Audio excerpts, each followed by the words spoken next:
Hallo Leute, wir sind heute für euch auf dem Splash Festival. Mein Name ist Lina, ich bin hier für rapspot.de und wir möchten euch heute gerne Professor Green vorstellen aus London. Und wir fangen auch gleich an. Hi Professor Green, nice to meet you.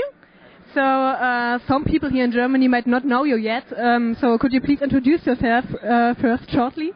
Yeah, sure. My name is Professor Green and I'm a rapper all the way from East London. Okay. So, what can we expect from your performance tonight here at Splash Festival?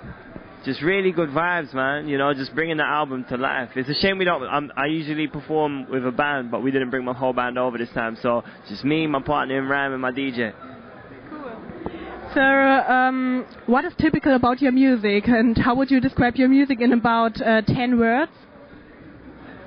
I can do it in 2. It's very East London. Yeah, okay, cool. You are part of the grime scene, of the music scene there, or no? Okay, so your music is very like a mixture of many different kind of music. So, which styles of music are in it?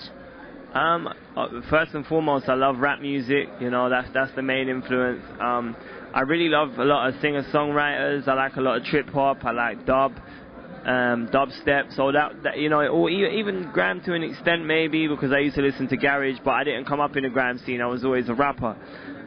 But yeah, they're the main musical influences.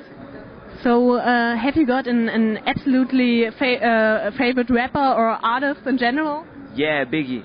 Oh, okay. Yeah. So, the question who you would like to work with isn't there at all, I guess. So, Biggie isn't here. Yeah, I mean, well, he passed away, obviously. But a person that I'd really like to work with on my next album was someone I didn't get to work with on this one, a producer called Bonobo, who's signed to Ninja Tune in the UK. And he's an amazing producer, so I'd really like to work with him on the next album. Okay. So, next question. The hip-hop community in the UK becomes more and more important all over the world. So, how would you explain that as part of this scene?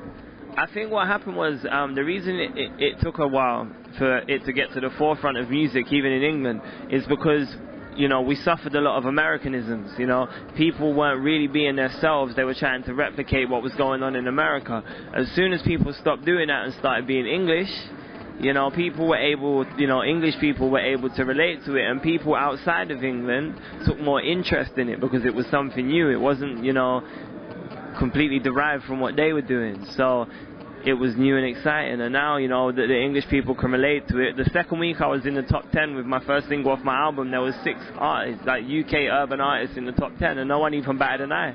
Yeah, great.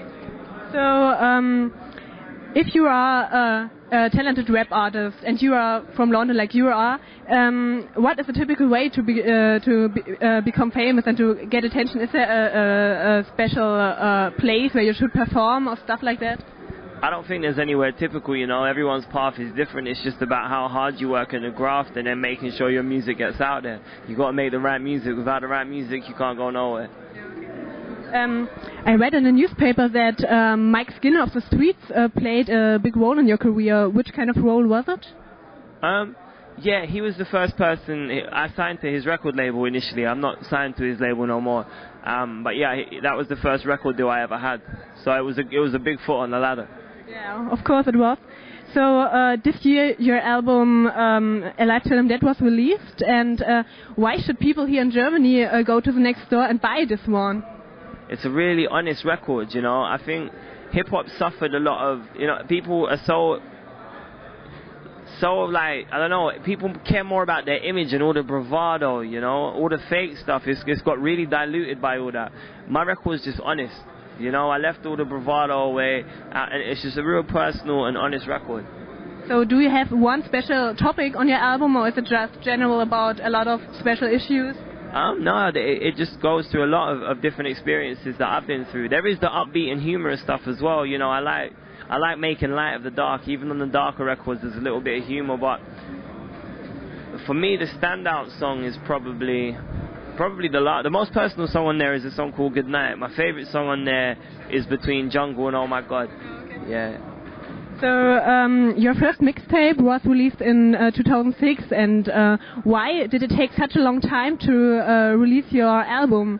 just because of the record label situation. When I was signed to Mike Skinner's label, they were subsidized by Warner, which meant they financed them. When they withdrew the financing, it took me over a year to get out of my contract. Then it took me a little while to get back on my feet. So it's just the ups and downs. But, you know, I'm thankful for the journey I've had. It made it all the better. Now I'm reaping the benefits. Yeah, but what is the difference between your music on your mixtape of 2006 and your music of today? I guess just development, you know, progression. You know, it's more polished. It's a complete product. It's not just freestyles and random bars and stuff off the radio. You know, it's real music. Yeah. Okay. On your album, there's a feature of Lily Allen, and I guess you got the question every time. Lily Allen isn't the typical feature for a hip hop artist, I guess. So, how did this connection occur? We were just having a chat, and I mentioned that I cleared the rights to use the words from the SOS Band song "Just Be Good to Me," and she was like, "What? That's my favorite song ever. Let me hear it." So I sent her the demo. She heard it, and she just said, "Well, why don't you let me sing the chorus and we can perform it live at Festival," which is a big festival in England. So we did that, and then we just got on really well. I went on tour with her through Europe. I actually come to Germany. We did 3 cities in Germany. The whole of the UK tour, and then I went to Australia with her as well. And then we shot the video early this year, which come out recently. And you know, she's one of my best friends now.